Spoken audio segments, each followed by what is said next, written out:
A storm has broken in the Gulf, and for 6 days now, a war between a U.S.-Israeli coalition and Iran has been escalating at just a terrifying pace. So in this explainer, we're going to break down all the latest critical updates for you.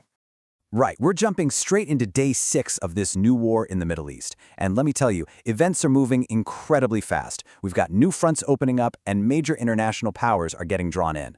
So here's what you need to know right now. Before we get into all the strategy and the troop movements, let's just start with the human cost, because it's staggering. According to Iranian state media, that number, 1,045, that's how many lives have reportedly been lost inside Iran after just 5 days of attacks. 1,045 people. All right, to try and make sense of all this chaos, we're going to break it down into 5 key areas. First, we'll look at the epicenter, what's happening inside Iran. Then, the ripple effect across the Gulf. After that, the front line with Israel. Then what's going on in the US. And finally, we'll zoom out to the widening international web.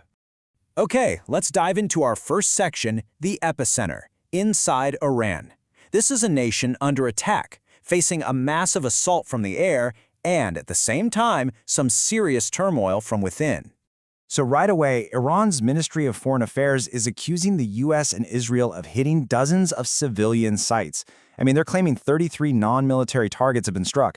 The list they've released includes hospitals, schools, residential areas, even cultural landmarks like the Tehran Grand Bazaar and the historic Golestan Palace. It's a very clear attempt on their part to frame these attacks as an assault on Iranian culture and its people.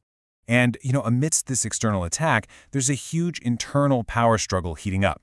The supreme leader is gone, and now his son, Mojtaba Khamenei, seems to be emerging as the leading contender to take over. And this is a big deal because he has really deep ties to the powerful Revolutionary Guard. A wartime succession like this, well, it could totally reshape Iran's future. And the war it's rapidly expanding well beyond the Gulf. We're now hearing that a U.S. submarine has sunk an Iranian frigate, the Iris Adina. But here's the thing, it happened off the coast of Sri Lanka. So the battlefield is no longer just regional. This thing is going global.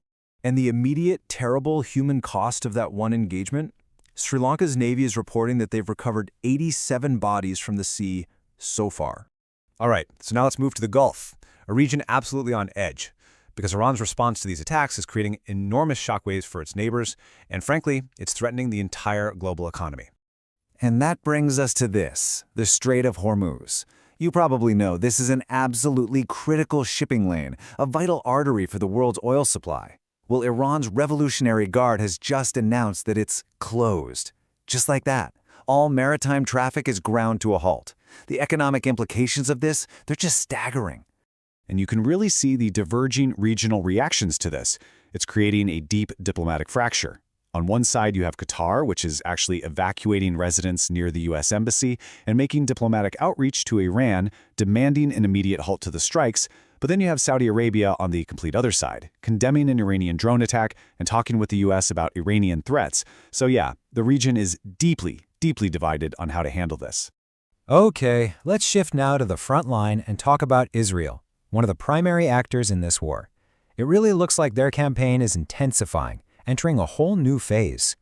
Yeah, so the Israeli military isn't just, continuing its campaign, it's actively escalating. The official word from their spokesperson is, and I quote, a new wave of strikes against military infrastructure in Tehran. They're going right for the capital. Now, this is absolutely crucial. U.S. and Western officials are claiming that they've achieved air supremacy over Iranian territory. So what does that mean?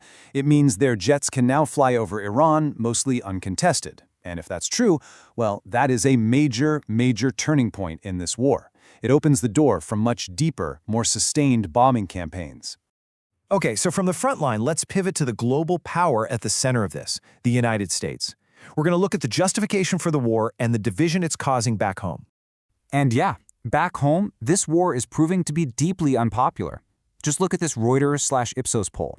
Only a quarter of Americans, 25%, actually support the military action. 43% disapprove. That is a huge disconnect between the government's actions and what the public thinks. But despite those poll numbers, the administration's justification is pretty stark. President Trump's position is that the action was preemptive.